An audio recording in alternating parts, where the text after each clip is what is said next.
सलाउद्दीन की अस्करी कुव्वत और पाकिस्तान की अस्करी कुव्वत में ऐसा क्या फर्क है कि अयूबी यरूशलेम को बचाने के लिए पूरी कुव्वत से हमलावर हुआ और पाकिस्तान अब तक रुका हुआ है? जमीन आसमान का फर्क है, इससे भी ज्यादा। बल्कि आपको नहीं फर्क पता? सलाउद्दीन अयूबी के जमाने में अयूबी साहब के हाथ में भी एक तलवार थी और सामने से जो आता था उसके हाथ में भी एक तलवार थी। और यहां आप देख लें एयर स्ट्राइक ने क्या कर दिया।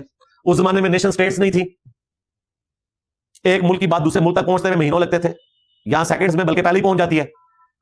उस जमाने में नेटो नहीं था, 32 मुल्कों का इत्तेहाद कि एक मुल्क पे भी कोई हमला करे तो 32 के 32 मुल्कों के ऊपर तस्वुर किया जाएगा, ये नहीं था।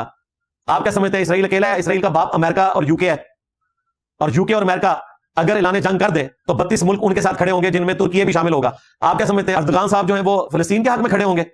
अगरचे उनका दिल, उनकी रूह भी फिलिस्तीन के साथ होगी, लेकिन वो साथ इसराइल का देंगे क्योंकि नेटो में शामिल है।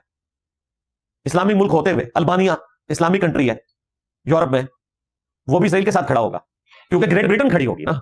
लोग कहते हैं इसराइल नेटो में नहीं हो, भाई कौन कह रहा है इसराइल नेटो में है? इसराइल का बाप नेटो में है, यूके,